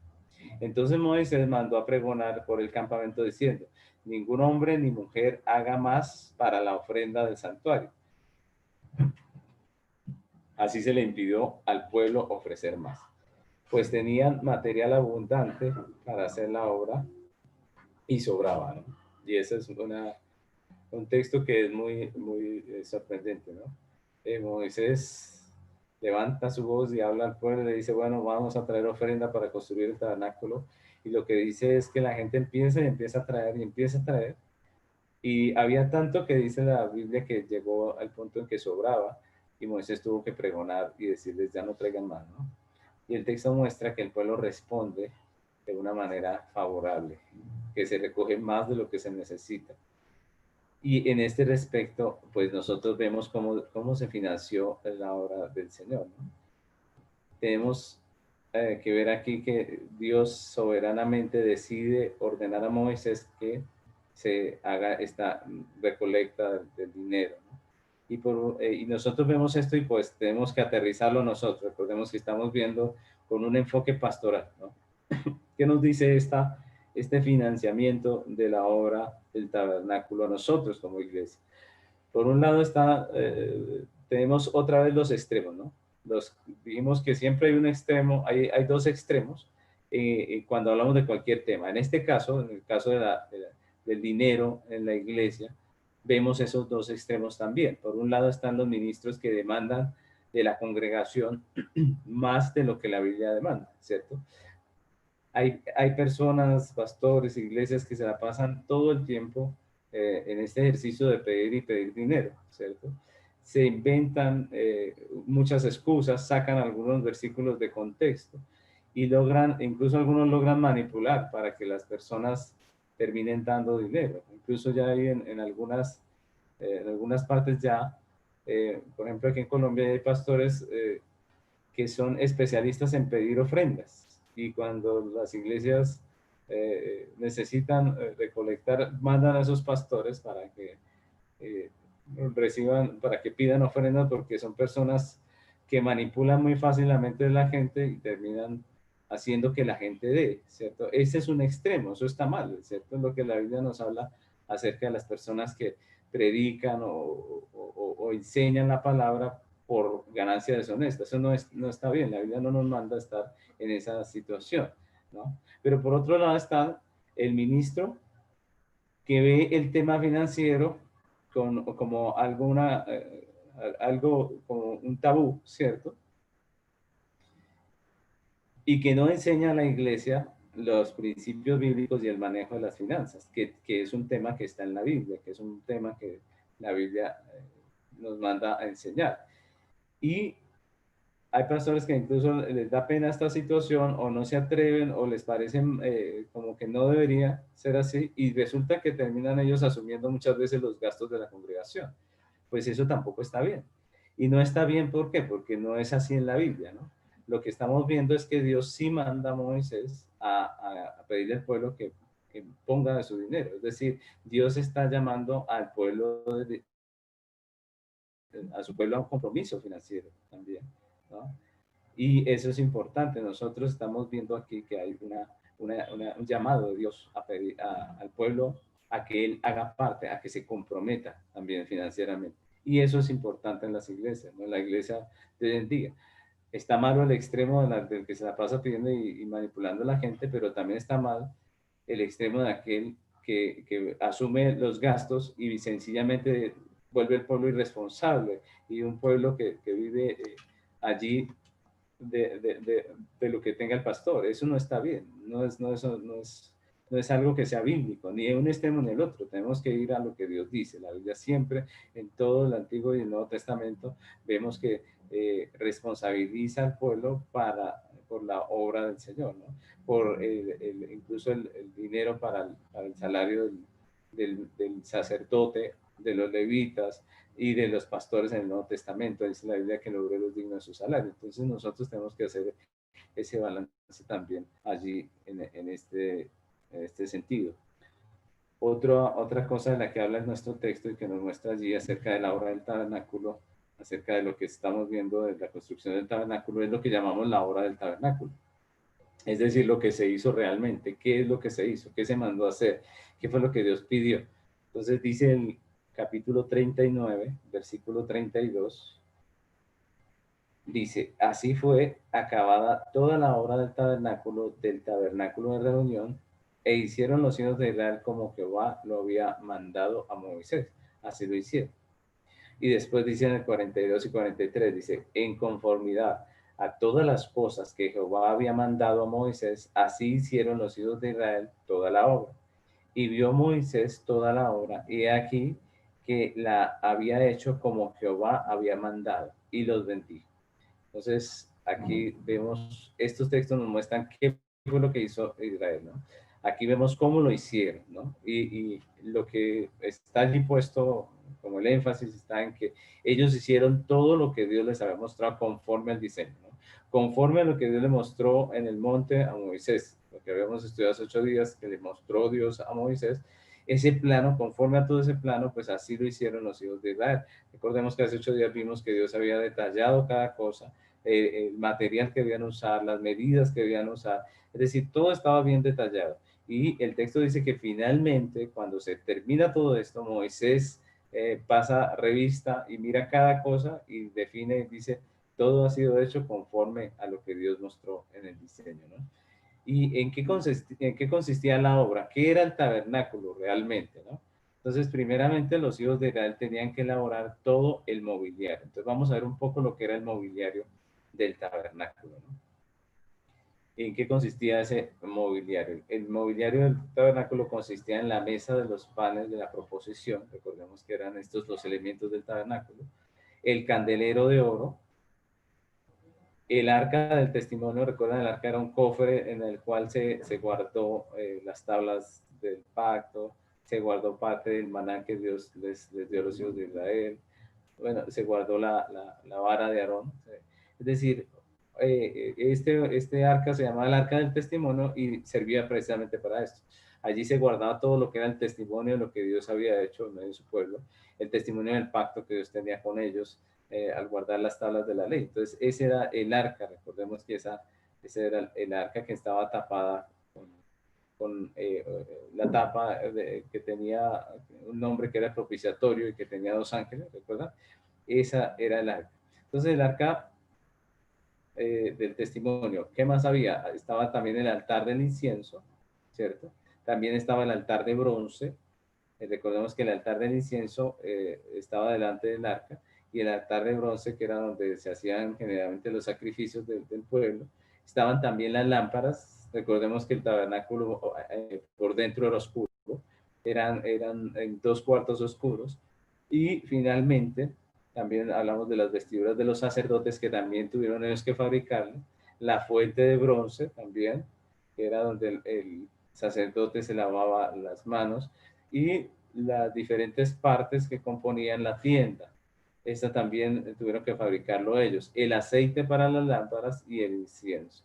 Recordemos que el aceite era el combustible con el cual se prendían las lámparas. Y el incienso con el cual que quemaban delante del Señor en adoración a Él, ¿no? Esta era prácticamente lo que llamamos el mobiliario. Estas cositas, cada una de esas cosas obviamente tiene un significado, y si fuéramos a estudiar el libro, pues es muy enriquecedor ver cada una de estas cosas. Sin embargo, vamos a hacer nosotros en esta clase sencillamente una explicación de lo que tiene que decir Dios a través del tabernáculo en general, ¿no? Tenemos también que aparte del mobiliario estaba la tienda en sí, lo que era el tabernáculo. Entonces vamos a mirar un poco en qué consistía la tienda del tabernáculo. Consistía en 3 partes, ¿no? Como vemos allí, ese pequeño dibujo que tenemos allí. La primera parte fue llamada el lugar santísimo, que era esta parte donde se guardaba el arca, ¿no? Allí se puso el arca del testimonio y sobre ella la tapa que se llamaba propiciatorio, donde se manifestaba la presencia de Dios. Era algo así como lo que estamos viendo ahí, y tenía un par de ángeles, dice la Biblia, en la tapa. Y en medio de esos ángeles Dios se manifestaba. Incluso él hablaba, como dice muchas veces, dice que del propiciatorio. Es decir, de encima del arca Dios hablaba, ¿no? Incluso en algunas partes se llama el oráculo de Dios, porque pues sencillamente ahí se escuchaba la voz de Dios, ¿no? Entonces, esta era la primera parte, el lugar santísimo. Allí estaba lo que les digo, solamente el arca, realmente solamente estaba el arca. Y a ese lugar no entraba sino el sumo sacerdote una vez al año a ofrecer el sacrificio por el pueblo. Vamos a ver eh, por qué ofrecer el sacrificio por el pueblo.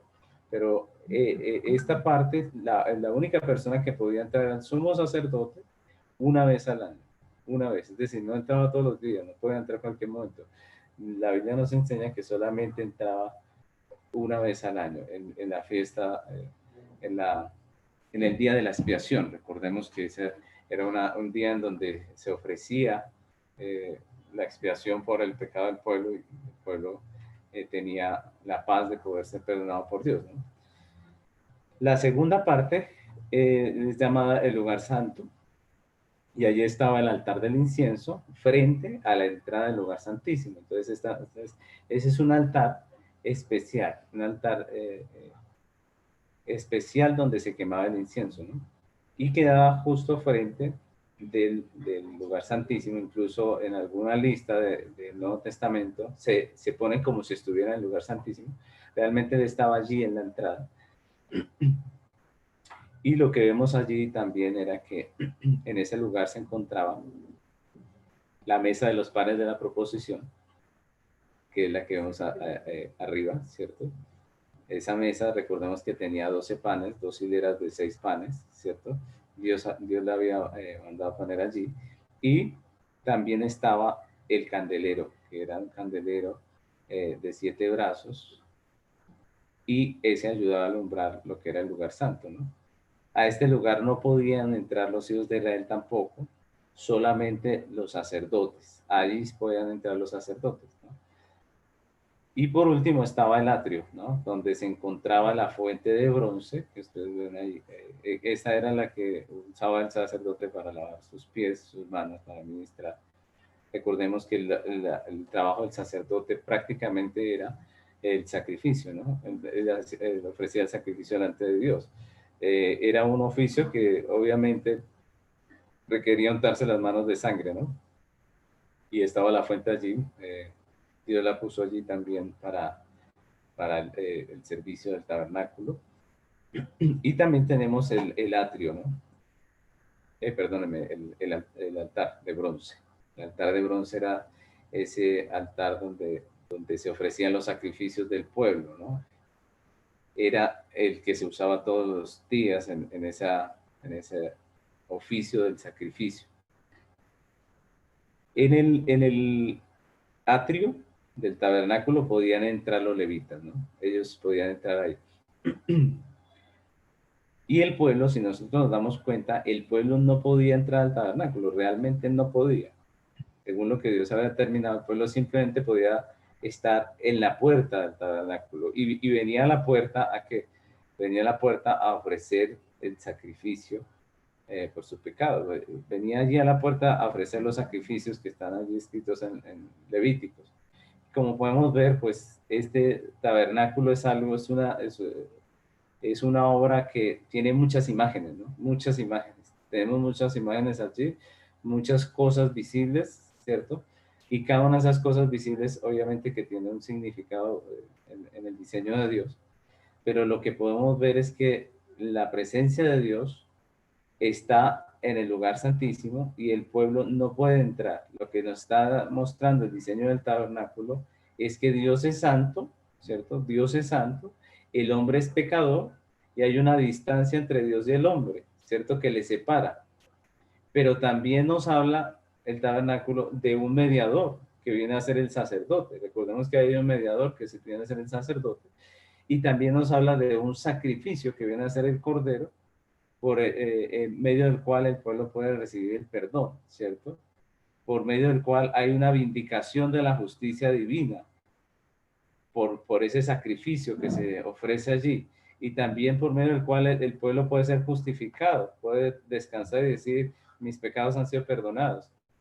Y eso es lo que nos enseña el tabernáculo, ¿cierto? El tabernáculo es es el evangelio en plastilina para el pueblo, ¿cierto? Es el evangelio expuesto a través de todas estas cosas que vemos allí. Y eso es lo importante del tabernáculo. Como podemos ver, el tabernáculo con sus partes es un testimonio del evangelio de Dios, ¿no? El tabernáculo es un testimonio del evangelio de Dios. El tabernáculo era un lugar de reunión para la congregación, y eso es importante, es decir, la congregación se reunía en torno al tabernáculo. También era un lugar donde Dios se revelaba, ¿cierto? Dios se manifestaba allí. Un lugar de propiciación. Este era un lugar donde la justicia de Dios era temporalmente satisfecha a través de los sacrificios prescritos en la ley de Moisés por los pecados del pueblo. Es decir, lo que estamos viendo es que esto es el evangelio, ¿no? Lo que muestra allí el texto, ¿no? Eso debemos tenerlo muy en cuenta en la práctica de la iglesia, ¿no? El mensaje siempre ha sido el evangelio, el mensaje siempre ha sido el evangelio. En el Antiguo y el Nuevo Testamento el mensaje siempre ha sido el evangelio. Nunca ha sido en un caso, usted se puede ganar la salvación y en el otro yo se la regalo, no, sino que en todo momento el mensaje siempre ha sido el evangelio.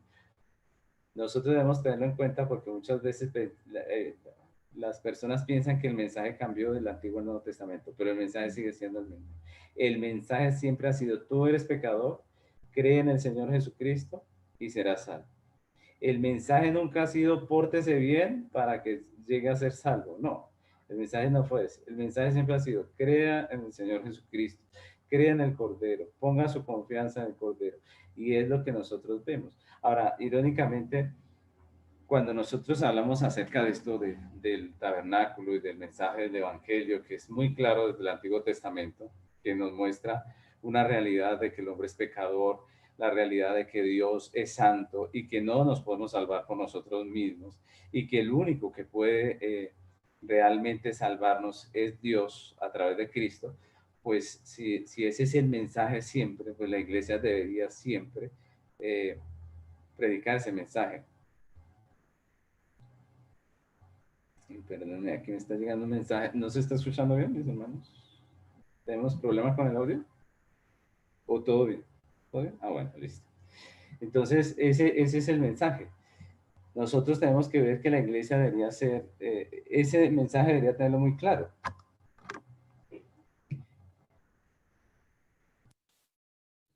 A ver si mejoramos.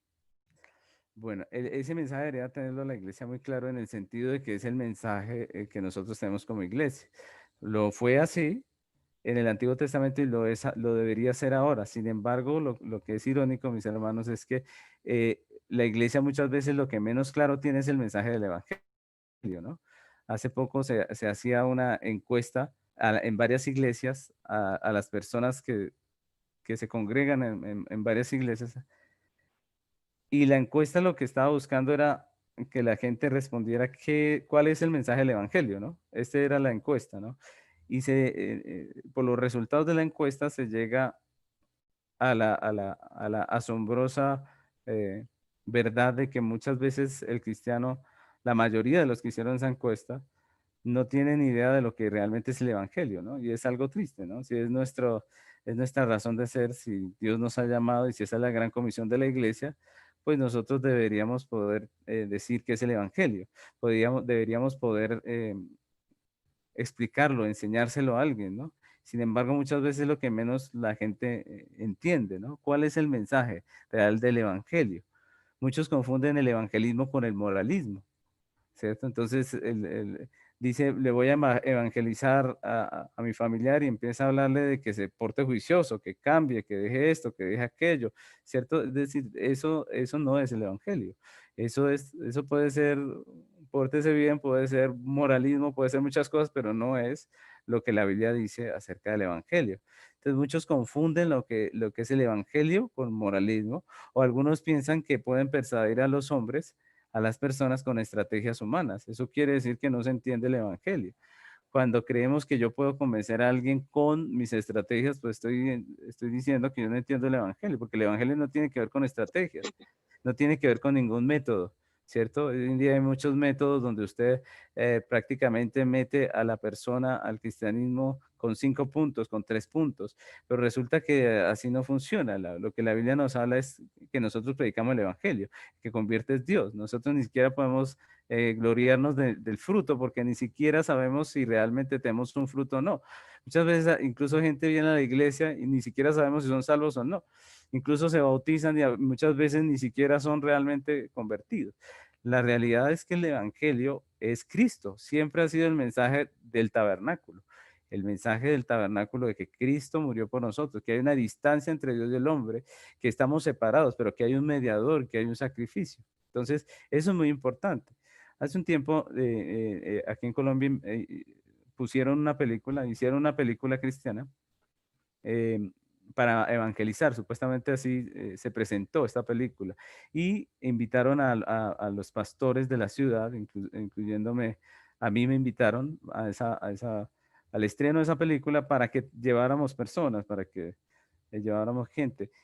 El tema supuestamente era evangelístico, pero cuando llegamos y vimos la película, era una película que el tema era que Dios sí existe, ¿cierto? Que Dios sí existe. Y pues, aunque eso es una realidad, ¿no? Obviamente, y aunque puede ser una discusión apologética interesante, la realidad es que la mayoría de las personas saben que Dios existe, incluso los que lo niegan, ¿no? Realmente el que es ateo lo es no tanto por convicción, sino por conveniencia. El asunto es que el evangelismo no es simplemente decir Dios existe, sino hay que mostrar la distancia que hay entre el hombre y Dios. Es necesario mostrar que el hombre es pecador, ¿cierto? Que está destituido de la gloria de Dios, que hay una distancia entre Dios y los hombres, y que hay un mediador, que hay un sacrificio.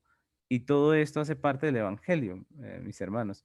Todo esto hace parte de lo que Dios tiene como el Evangelio de Jesucristo. Siempre ha sido así. Fue el tema del tabernáculo y es el tema de hoy en día. Debe estar en la iglesia. Nosotros debemos aprender a definir el tabernáculo correcta, el tabernáculo, el evangelio que definía el tabernáculo correctamente, ¿cierto?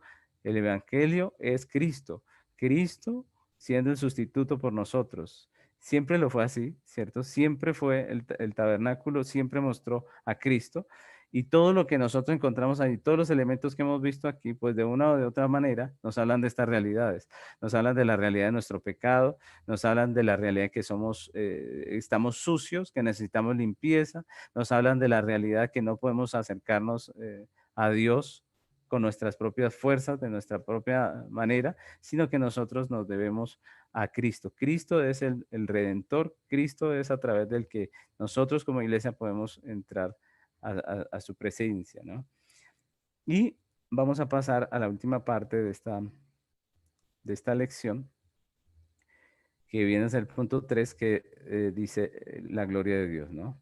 Y aquí pues vemos la parte final del Éxodo, dice en Éxodo 40, 34, 35, dice, entonces una nube cubrió el tabernáculo de reunión y la gloria de Jehová llenó el tabernáculo. Y no podía Moisés entrar en el tabernáculo de reunión porque la nube estaba sobre él y la gloria de Jehová lo llenaba. Y el 38 dice, porque la nube de Jehová estaba de día sobre el tabernáculo y el fuego estaba de noche sobre él, a vista de toda la casa de Israel en todas sus jornadas. Entonces, aquí lo que vemos es que finalmente, cuando el tabernáculo fue edificado, conforme al diseño divino, pues Dios se manifestó con su presencia en señal de aprobación, ¿no? El tabernáculo se acaba conforme al diseño que Dios mostró y Dios muestra su aprobación manifestándose en medio del tabernáculo. Dios le mostró a Moisés el diseño completo de la obra, de cómo debían hacerla, y ellos tenían que ejecutarlo tal y como se les había mostrado. Y cuando esto fue así, cuando lo hicieron de esta manera, la gloria de Dios descendió y se mostró, ¿cierto? Y pues esto es algo muy bonito, muy hermoso que nosotros podemos ver, no solamente aquí en el Éxodo, cuando se hizo también el templo pasó lo mismo, ¿cierto? La gloria de Dios descendió. Y es algo curioso, por ejemplo, cuando el Señor Jesucristo duró también 40 días enseñando a sus discípulos, luego vino el día de Pentecostés y la Biblia dice que Dios desciende con su gloria sobre la iglesia.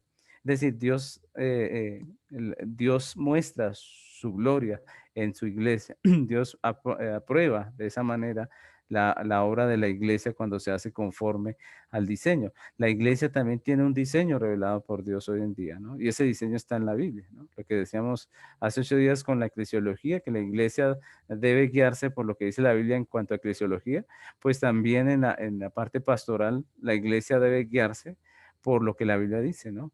La Biblia debe ser nuestra herramienta, ¿no? Hoy en día es desafortunado que muchas personas, muchos cristianos, ¿no? Que tienen problemas y situaciones y viven cargados y traumatizados por algunas cosas, buscan refugio en otras cosas que no es Dios, ¿no? Hoy en día, por ejemplo, está muy de moda eso de la meditación trascendental y muchos temas que no son cristianos, que no tienen nada que ver con la fe. Y muchas veces las personas, incluso cristianos, piensan que eso es mucho más efectivo y ni siquiera prestan atención que la Biblia nos muestra cómo podemos tener paz en nuestro corazón, cómo podemos descansar en Dios en medio de las circunstancias difíciles. Y es desafortunado porque la pastoral de muchos es lo que esté de moda y no lo que la Biblia dice. Entonces, el texto nos muestra es que la iglesia debe hacerlo conforme al diseño. Y cuando lo hacemos conforme al diseño, pues Dios está allí, Dios está bendiciendo, aprobando. La historia nos ha mostrado repetidas veces las consecuencias tristes que tiene que la iglesia se aparte de las Sagradas Escrituras. Todas las veces que la iglesia se ha apartado de las Sagradas Escrituras, pues lo único que ha traído a la iglesia es división, sectas, escándalos, injusticias, el descrédito de la iglesia cristiana, el descrédito de los pastores. Todo esto cada vez que nos alejamos de lo que el diseño dice, ¿no? Desafortunadamente, mucho de lo que nuestros detractores dicen, muchas veces, es cierto. Muchas de las acusaciones que se hacen en contra de las iglesias cristianas, estoy hablando de la iglesia cristiana en general, muchas veces es cierta. Y esto es una situación muy triste.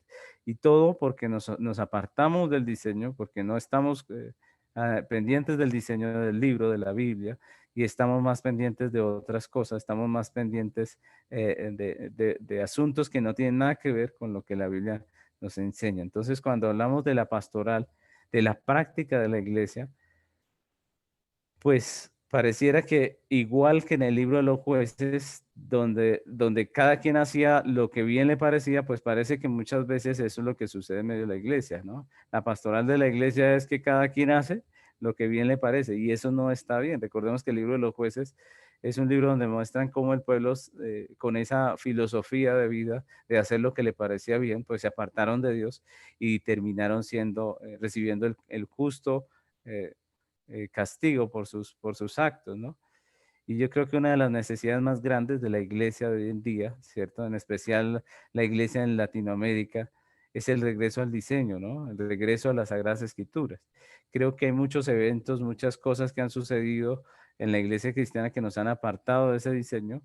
Han entrado muchas filosofías y muchas formas de pensar que son ajenas al cristianismo, se han metido en la vida de la iglesia y hoy en día lo que más necesitamos es volver a ese libro, volver a lo que Dios nos ha enseñado, ¿no?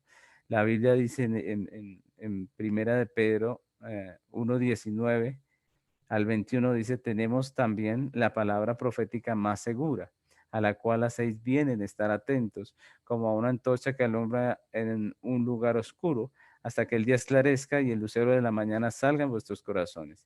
Entendiendo primero esto, que ninguna profecía de la Escritura es de interpretación privada, porque nunca la profecía fue traída por voluntad humana, sino que los santos hombres de Dios hablaron siendo inspirados por el Espíritu Santo. Entonces vemos nosotros ese texto tan hermoso que nos dice lo mismo que nos dice Éxodo, ¿no? Hay un diseño y ese diseño alumbra como una lámpara en medio de un lugar oscuro y es el que tenemos que mirar, ¿no? La escritura, la Biblia. Es muy bueno y es muy enriquecedor leer un libro de teología, ¿cierto? Es muy enriquecedor poder leer un comentario, pero la antorcha que alumbra en el lugar oscuro y el diseño realmente está es en la Biblia, ¿no? En la escritura. Como estudiantes debemos basarnos en la escritura, ¿no? Entonces, no quiere decir que no leamos otra cosa, pero nuestro conocimiento debe ser las escrituras, lo que dice el texto. Lo que predicamos debe ser lo que dice la escritura. El estudio de nuestras enseñanzas debe ser la escritura. La predicación debe ser la explicación de la escritura, ¿cierto? Entonces, nosotros debemos mirar la escritura. Ella es la antorcha, pero debemos regresar a la escritura completa, ¿no? No como algunos que usan una parte, el Nuevo Testamento nomás, no. La escritura es completa, la escritura es la palabra de Dios toda.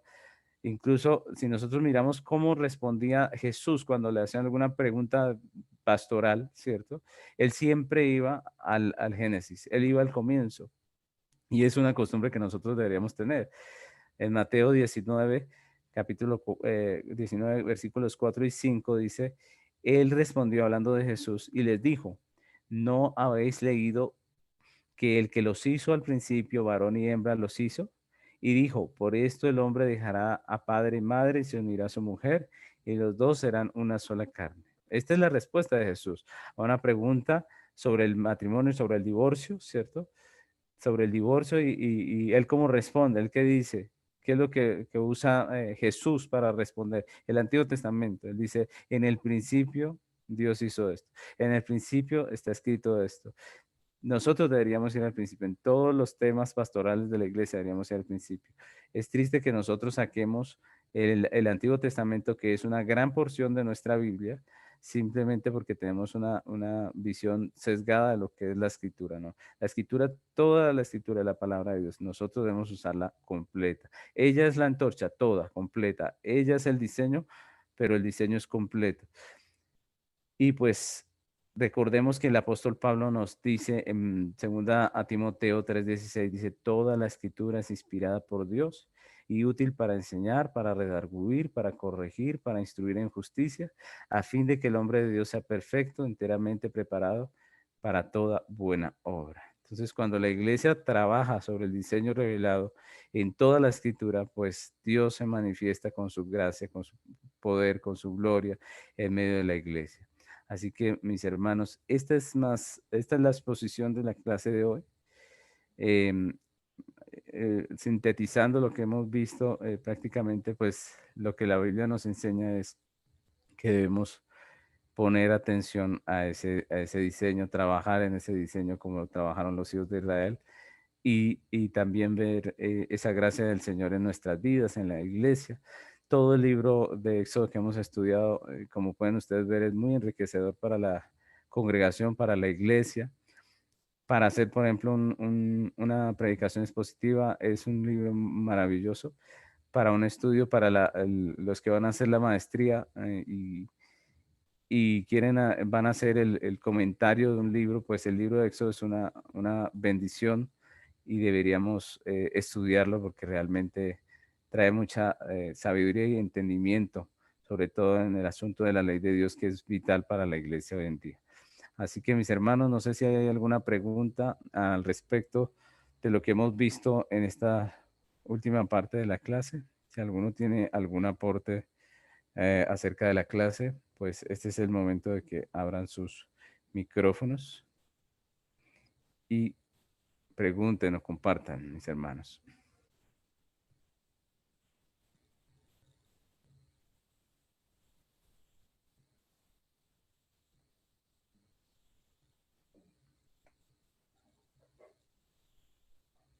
¿Alguna pregunta, mis hermanos?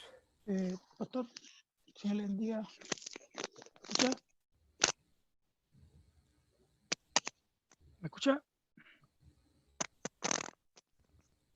¿Aló? ¿Alguien dijo algo por ahí? Un hermano está hablando, pero no, usted no lo escucha. ¿Se escucha, no? Sí se escucha, Sí. pero él no se escucha. Bueno, Pastor, bueno, por mi parte, estuvo interesante la clase.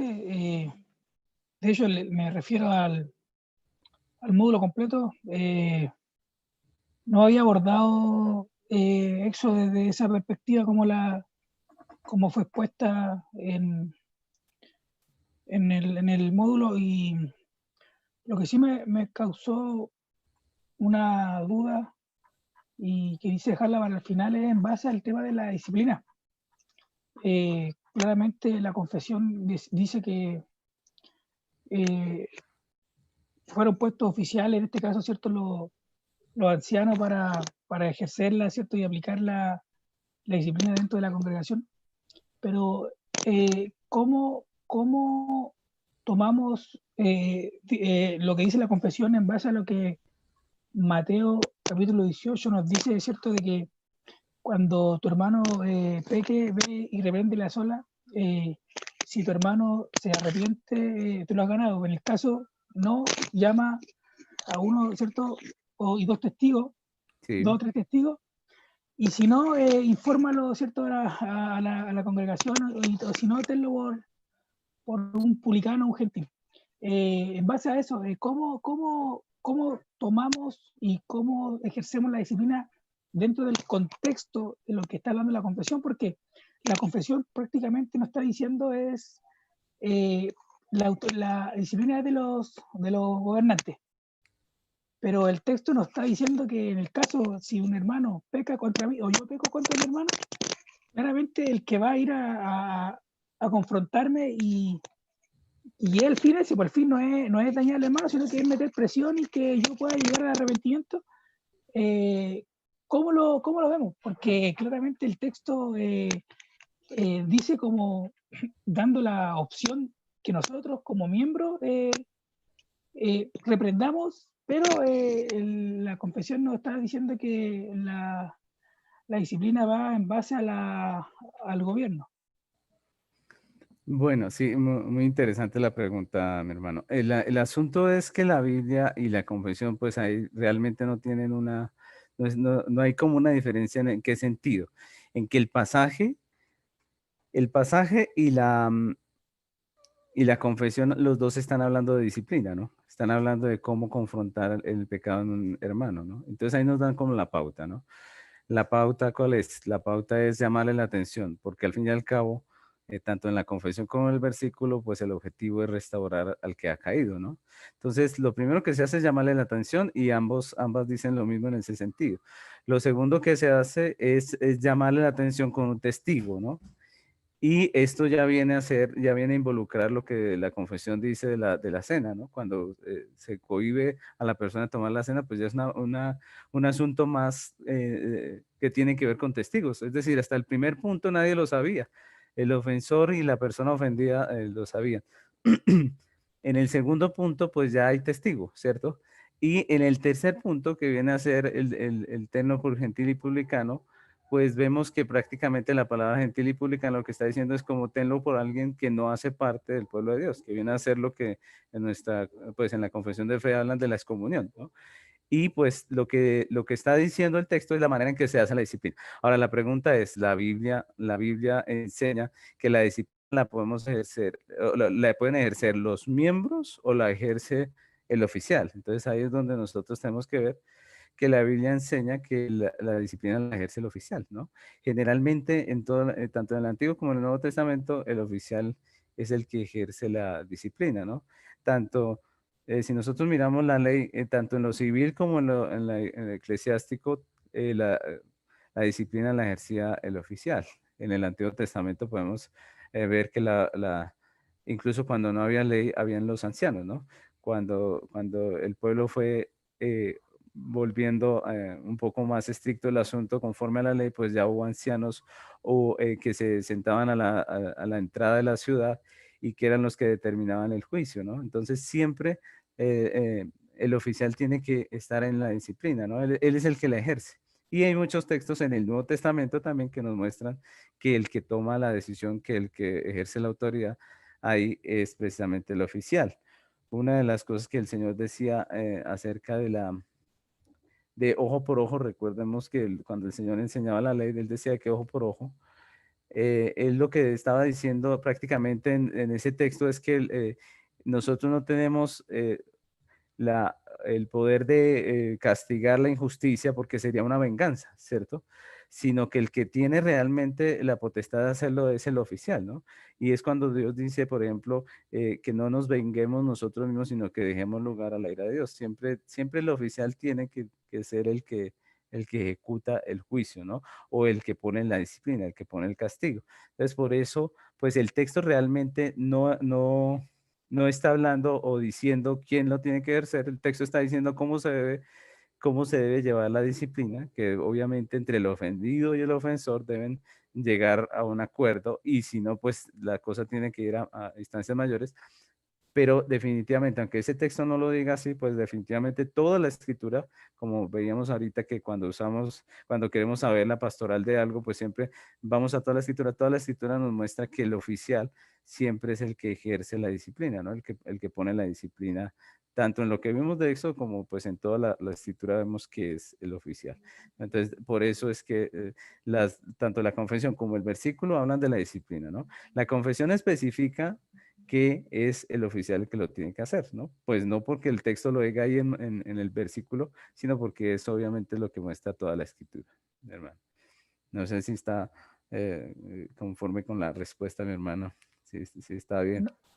No, sí, no, sí, yo igual creo eso porque era para ver más o menos cómo podíamos entrelazar el Sí, texto con lo que dice la confesión, porque igual, el mismo autor de Hebreo dice que sujetado a vuestros pastores y maestros que ellos han de dar cuenta de vuestra alma. Entonces, claramente, la parte disciplinaria o la sujeción del miembro está en base al gobernante o al oficial, como dice la confesión. sí.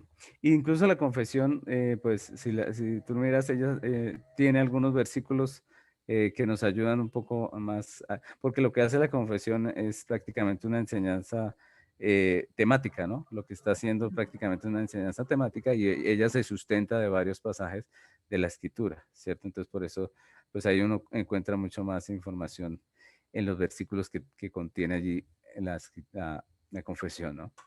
Bueno, sí. Bueno, No, mis hermanos. eso por mi parte, pastor. Muchas gracias. Bueno, ¿alguno más tiene alguna pregunta, mis hermanos? Algo que podamos eh, terminar aclarando antes de cerrar.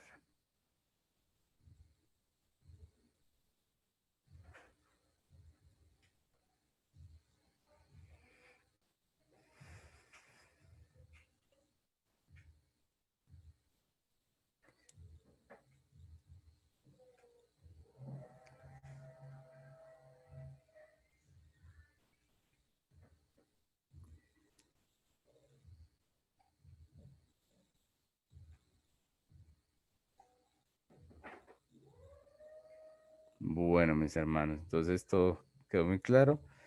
Pues fue un tiempo muy bonito de enseñanza. Gracias al Señor por su bendición y por este módulo de Éxodo. Y les animo para que sigamos adelante con los módulos que vienen. Dios los bendiga. Vamos a terminar este tiempo con una oración sencilla y nos despedimos entonces.